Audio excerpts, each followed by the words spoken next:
अहो शेतकरी हा या असा फटक्या कपड्यावर काबार कष्ट करून इथं आणतोय. या आडतवाल्यांचं आणि व्यापाऱ्यांचं बघा वर्षाला 50-50 लाखाच्या 2-2 गाड्या, बंगलं, स्टोरेज बिरेज सगळ्या लढतर ह्यांच्याच की का कुणाच्या जेव्हा शेतकऱ्यांच्या जेव्हा शेतकरी तिथं घाम गाळून गाळून रक्ताचं पाणी करतोय, तो इथं आणून त्यांना माल देतोय. ही उधळण करतात, त्या उधळणीत ह्यानं साठवायचं ते सगळं परत विकायचं. त्यातनं ही सगळं आपलं आईशरामी रजगरी जीवन जगायचं. व्यापार आडतवाल्यांचा धंदा चालू झालाय. त्यावेळेचे व्यापारी हातात आणलेल्या बेदाण्याचा दर बरोबर ठरवायचे. आता काय अडचण आहे? पूर्ण भारतात सगळ्यात मोठी बेदाण्याची बाजारपेठ असेल तर तासगावची बाजारपेठ आहे. संचालक सभापतीने ह्याचा आवाज उठवायला पाहिजे होता. ही सगळी शेतकऱ्याची पोरं आहेत. शेतकऱ्यांना वाचवायला बघायला पाहिजे होतं. ही माराय बसलेत. तो बिचारा भोळा आहे, तो काबार कष्ट करतो आणि ह्यांच्या घशात आणून घालतो. आणि हे काय कसाबाच्या प्रमाणे कापायलाच बसले शेतकऱ्यांना. ते पळपोटा सचिव आहे. मी तिथं गेल्यानंतर तो पळून बसला दुसऱ्या केबिनमध्ये. 11 महिन्यात 143 सौदे निघतात. मग 143 गुणले 12.5 लाख रुपये करा तर त्याचं वर्षाकाठी 17,87,50,000 रुपये होतात. 17 कोटी रुपये होतात. शेतकऱ्यांना बेदाणा उधळण बंद झाल्याशिवाय मी अजिबात मागं हटणार नाही. नमस्कार, मी संकेत पाटील पुन्हा एकदा नव्या विषयासह आणि नव्या व्हिडिओमध्ये तुमचं स्वागत करतोय. आज शेतकऱ्यांच्या सगळ्यात जवळचा विषय आहे, तो म्हणजे बेदाणा. आपल्याबरोबर मनसेचे जिल्हा संघटक तासगावचे अमोल काळे आहेत, जे उद्यापासून तासगावच्या कृषी उत्पन्न बाजार समितीसमोर उपोषण करणार आहेत. त्यांचा विषय एकच आहे की तासगाव ही भारतातील बेदाण्याची सर्वात मोठी बाजारपेठ आहे आणि त्या बाजारपेठेत जो बेदाण्याचा सौदा होतो त्या सौद्यामध्ये प्रत्येक वेळी 15 किलोचा जो बॉक्स असतो त्यातून 2 ते 3 किलो उधळण होते. ती जी बेदाण्याची उधळण होते ती जी आडत्यांचा खाली बॉक्स असतो बेदाणा ठेवला त्या बॉक्सच्या खाली त्यामध्ये पडते आणि तो जो माल पडलेला 2 ते 3 किलो आहे तो शेतकऱ्याला न जाता तो आडत्याला मिळतो. आणि अशी आकडेवारी वर्षभराची त्यांच्याकडे आहे. यासाठी ते उद्या उपोषणाला बसणार आहेत. आणि गमतीचा भाग म्हणजे यांनी जे निवेदन दिलं त्या निवेदनाला उत्तर म्हणून तासगावच्या कृषी उत्पन्न बाजार समितीने त्यांना एक पत्र पाठवलं आणि त्या पत्रामध्ये त्यांनी असं म्हटलंय की मुळात बेदाणा आमच्या अखत्यारीत येत नाही. बेदाणा हा आमच्या अखत्यारीत हा विषय येत नाही, जो उधळणीचा आहे तो आमच्या अखत्यारीत नाही. तरी सुद्धा आम्ही एकत्र सगळ्यांची मीटिंग घेतो आणि याबाबत धोरण ठरवतो. म्हणजे एकीकडे तुम्ही म्हणताय की अखत्यारीत आमच्या येत नाही, दुसरीकडे तुम्ही धोरण कसं ठरवताय? मला हेच सांगा की ते एकीकडे म्हणतात की आमच्या अखत्यारीत येत नाही, मग तुम्ही नेमकं त्यांच्या विरोधात कसं उपोषण करणार? ते एक म्हणतात की बेदाणा आमच्या अखत्यारीत येत नाही. ठीक आहे, हे पत्र दिलं तेच हास्यास्पद आहे. पूर्ण भारतात सगळ्यात मोठी बेदाण्याची बाजारपेठ असेल तर तासगावची बाजारपेठ आहे, हे तर बरोबर आहे. पण दुसऱ्या मुद्द्यात तो एक मुद्दा झाला. दुसऱ्या मुद्द्यात त्यांनी काय म्हणलंय, जिल्हाधिकारी, डीडीआर आणि शेतकरी आणि बाजार समिती यांनी एक ठराव केलाय आणि ते सौदे चालू करायचं. ठराव केलाच ना तुम्ही, आम्ही करणार असा ठराव केलाय. नाही ठीक आहे की, पण तरी ठराव केलाय की आम्ही व्यापार करणार आहे. ठराव केला याचा अर्थ तुमच्याकडे झालाय. आता ती ह्यांच्या विरोधातच बसायला पाहिजे ना. आपण कुणाच्या बसणार? यांच्याच विरोधात. त्यांच्या विरोधात उद्या आम्ही ठामपणे बसणार आहे.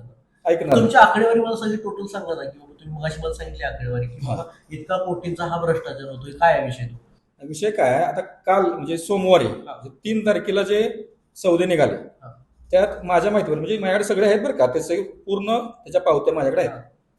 आकडेवारी सहित आहे. काल जे निघाले ते माझ्या माहितीप्रमाणे 2,500 कलम म्हणजे उधळण झाली. 2,500 बॉक्सची उधळण झाली. त्यातले 2 किलो तर सांडलं असणार खाली. मग 2 किलो 2,500 गुणिले 2 5,000 किलो माल झाला. त्याचे 250 रुपयानं आपण त्याची सरासरी 5,000 किलोचं दरान 250 रुपयानं दर ठरवा. त्याचे किती होऊ शकते तर माझ्या माहितीप्रमाणे 12,50,000 एका दिवसाचं. म्हणजे काल 3 तारखेचे 12,50,000 250 रुपये दरानं जर बेदाण्याची किंमत धरली तरी 12,50,000 रुपये होतं. एका सौद्याला 12,50,000 रुपयांचा बेदाणा उधळला जातो आणि तो आडतवाल्यांना मिळतो. शेतकऱ्यांना त्यांचा फायदा नाही, आडतवाल्यांना होतो. महिन्यातून किती सौदे होतात? आता आठवड्याला 3, सोमवार, गुरुवार आणि शनिवार. मग आता माझ्या माहितीवर महिन्याला 13 सौदे झाले. 13 सौद्यात 13 गुणिले 12.5 लाख रुपये करा. 1,62,50,000 रुपये झालं एका महिन्याला. 1,62,50,000 ह्याच्या म्हणजे सोमवारी जे झालं काल 3 तारखेला त्याच्यानुसार म्हटलं तरी तर तेवढं होतंय सरासरी धरून चालू आपण. हा सरासरी. आणि वर्षात काय होतंय, वर्षात 12 महिने असतात पण दिवाळीच्या 1 महिना सुट्टी असत्या, तर 11 महिन्यात 143 सौदे निघतात. मग 143 गुणले 12.5 लाख रुपये करा, तर त्याचं वर्षाकाठी 17,87,50,00,000 रुपये होतात. 17 कोटी रुपये होतात. सरळ आहे. फक्त शेतकऱ्यांचा उधळण जो होते सौद्याला सॅम्पल बघण्यासाठी त्यातून फक्त बाजार 17 कोटी रुपये मिळवतात. हो, सरळ आहे. माझ्याकडे पावते आहेत ना, मी तुम्हाला दिल्या मगाशी सगळ्याच काल बाजार. कोटीतून शेतकऱ्यांना 1 रुपये मिळत काय संबंधच नाही ना, शेतकरी मागतच नाही. तो बिचारा भोळा आहे, तो काबार कष्ट करतो आणि ह्यांच्या घशात आणून घालतो. आणि हे काय कसाबाच्या प्रमाणे कापायलाच बसले शेतकऱ्यांना. त्याच्यावर बाजार समिती ऍक्शन घेत नाही. काय घेणार, त्यांना ते सगळं मिली बघत आहे दोघांचं, आडत व्यापारी आणि बाजार समिती. ह्याच्यावर सगळ्यात मोठा विषय काय, संचालक सभापतीने ह्याच्या आवाज उठवायला पाहिजे होता. ही सगळी शेतकऱ्याची पोरं आहेत, ती शेतकऱ्यांना वाचवायला बघायला पाहिजे होतं. ही मारायला बसलेत. ह्याच्यावर तुमच्याकडे काय आहे का त्याच्यावर प्लॅन दुसरा काय आहे का तुम्ही? नाही, आता ह्याच्या अगोदरचे व्यापार चालायचा एक 10-15 वर्षापूर्वी, 17 वर्षापूर्वी. पाऊसमधनं जाणार ना, पिशवीत आणायचं शेतकरी, ग्रामीण भागातनं येणारा शेतकरी खिशात घालून आणायचा म्हणून. हो, चालत होतं. नमून हातातनं घेऊन यायचे. त्यावेळेचे व्यापारी हातातनं आणलेल्या बेदाण्याचा दर बरोबर ठरवायचे. आता काय अडचण आहे, तुम्ही वेलची, लवंग जे मसाले पदार्थ आहेत सॅम्पल मध्येच त्याचा दर ठरवता ना. नाही होत.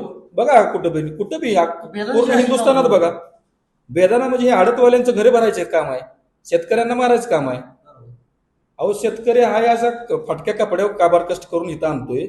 या आडतवाल्यांचं आणि व्यापाऱ्यांचं बघा, वर्षाला 50-50 लाखाच्या 2-2 गाड्या, बंगलं, स्टोरेज बिरेज सगळ्या लढतर ह्यांच्याच की. का, कुणाच्या जेवाव? शेतकऱ्यांच्या जेवाव. शेतकरी तिथं घाम गाळून रक्ताचं पाणी करतोय, तो इथं आणून त्यांना माल देतोय. ही उधळण करतात, त्या उधळणीत ह्यानं साठवायचं ते सगळं, परत विकायचं. त्यातनं ही सगळं आपलं आईशरामी लष्करी जीवन जगायचं. ही व्यापार आडतवाल्यांचा धंदा चालू झालाय. तुम्ही असा ठोस प्लॅन सुचवा की बाजार समिती ह्यातून असं केलं पाहिजे तर असं होईल. नाही, मुळात ते सॅम्पलवर होऊ शकतंय. पण बरं ठीक आहे, सॅम्पल नाही ना तुम्हाला पटत, बरंची उधळण करताय तो माल, उधळण करा, ठीक आहे. माझं म्हणणं आहे की उधळण करा, पण जी उधळण करून जे खाली पडलेला माल आहे तो DDRच्या मार्गदर्शनाखाली शासनानं जप्त करायला पाहिजे. म्हणजे अडत्यानं घेऊन द्यायचं नाही, तो शासनाकडे झाला पाहिजे. शासनानं त्याचा लिलावा काढून त्यातनं जी रक्कम येत्या ती शेतकऱ्यांना, म्हणजे ज्याचा उधळण झाल्या अशी यादी तर बाजार समितीकडे आहे, त्या यादीप्रमाणे जी रक्कम येत्या, ही वर्षाला 17 कोटी म्हणजे थोडी नाही, जी शेतकऱ्याला बेदाणा उत्पादन करायला, प्रक्रिया करायला जे खर्च येतोय किंवा जे साहित्य लागतंय, ऑइल लागतंय, बॉक्स लागतंय, जे काय लागतंय ते साहित्य 50% सबसिडीवर द्यावं बाजार समिती त्यांना. तसं करावं. किंवा लांब, आता जरंडीतनं येतो, वाळपोळ्यातनं शेतकरी येतो, इकडं येळावीतनं शेतकरी येते, लांबनं येणारे जे शेतकरी आहेत त्यांना कॅन्टीनची सोय करा, त्यांना मोफत नाश्ता, चहा, पाणी त्याची सोय करा. त्यांचाच पैसा आहे ना, त्यांना मिळू दे की. ह्यांचे काय घर भरायचं काम आहे? नाही चालून येणार. मी कसल्याही परिस्थिती उद्या बसणार, काही जर झालं मी 1 इंचभर मी उठणार नाही. गेल्या वेळेला हे बाजार समिती बांधकामाचा भ्रष्टाचार झाला, प्रचंड दबाव आला, नाही मेचल मी शेतकऱ्यांसाठी, मी तिथं थांबलो आणि ते दाखल झाला. त्याच पद्धतीनं शेतकऱ्यांना बेदाणा उधळण बंद झाल्याशिवाय मी अजिबात मागं हटणार नाही. मी परवाच्या एका व्हिडिओत हे पण बघितलं की तुम्ही या संदर्भात एक निवेदन द्यायला बाजार समितीत गेला होता की मी उपोषणाला बसणार आहे म्हणून, पण ते उपोषणाचं निवेदन सुद्धा घेण्यासाठी तुम्हाला टाळाटाळ केली असं मी ते पळपोटा सचिव आहे. मी तिथं गेल्यानंतर तो पळून बसला दुसऱ्या केबिन मध्ये, दुसरीकडे जाऊन बसला. आणि जो माने म्हणून कोणतरी क्लार्क आहे तो मावा खाऊन असा आयशारामात जीवन तिथं जगायला लागलाय, निवांत बसलेला असतो. मावा तोबरा गाठलाय, मी आल्यानंतर उठून धुकायला गेला. त्यांना काही पडलेलं नाही का, ती का टाळाटाळ करत होती की आतापर्यंत चालत आलेला डोंबाळा सगळा त्यांना माहित आहे, त्यांच्या डोळ्यात एकच होतोय, त्यांच्या अंगाशी येणार हे माहित आहे, म्हणून ते निवेदन टाळाटाळ करत होती. निवेदन घ्यायला पण घ्या लावलं त्यांना. आणि काय त्यांचं काय मत, मी निवेदन कुणाला द्यायला गेलो, बाजार समितीच्या सचिवाला. सभापतीची परमिशनची काय गरज आहे? सभापतीवर काय ढकलायचं काम आहे? सभापती हा विचार पूर्ण वेगळा विषय आहे. मी निवेदन देतोय सचिवांना, त्यांनी घ्यावं ना. मी सभापतींना निवेदन देत असतो तर 100% युवराजांना भेटलो असतो. हा, दिले त्यांनाच अधिकार आहेत. सचिवांना तर सचिवाकडे जायला पाहिजे. मी सभापती पैसे काय जायचं काम नाही जाऊ शकत. सभापतींचा विषय असतो तर 100% मी त्यांच्यापाशी जाऊन बसलो असतो, बाबा असा असा विषय हे बघा. काही झालं तर उद्या तुम्ही या निर्णयापासून हटणार नाही. 100% उद्या आहेच मी. तर हे होते मनसेचे जिल्हा संघटक अमोल काळे यांनी खूप मोठे आकडेवारी मांडलेले आहे. हे म्हणतायत तसं वर्षाला 17,87,50,000 रुपये फक्त आडते बेराच्या उधळतीतून मिळवतात. माझी विनंती आहे की महाराष्ट्राच्या कृषीमंत्री दत्तामा भरणे यांना सुद्धा जर 17 कोटी एवढा मोठा आकडा हा असं येत असेल, हे सांगत असतील त्याप्रमाणे, तर कुठंतरी कृषी खात्यानं सुद्धा यात लक्ष घालणं गरजेचं आहे. 1-2 कोटीचा विषय नाही, तर हा 17 कोटींचा विषय आहे. आणि अमोल काळे म्हणतात तसं 17 कोटी हे फक्त आणि फक्त व्यापाऱ्यांनी आडत्यांच्या खिशात जात असतील, तर मात्र महाराष्ट्र सरकारने, कृषी मंत्र्यांनी यात लक्ष घालून व्यवस्थित हा काय जो प्रकार चालतो त्याच्यावर आळा घालणं गरजेचं आहे. इथंच थांबतोय आपण. पुन्हा भेटूया नव्या विषयासह, नव्या व्हिडिओ. तोपर्यंत धन्यवाद.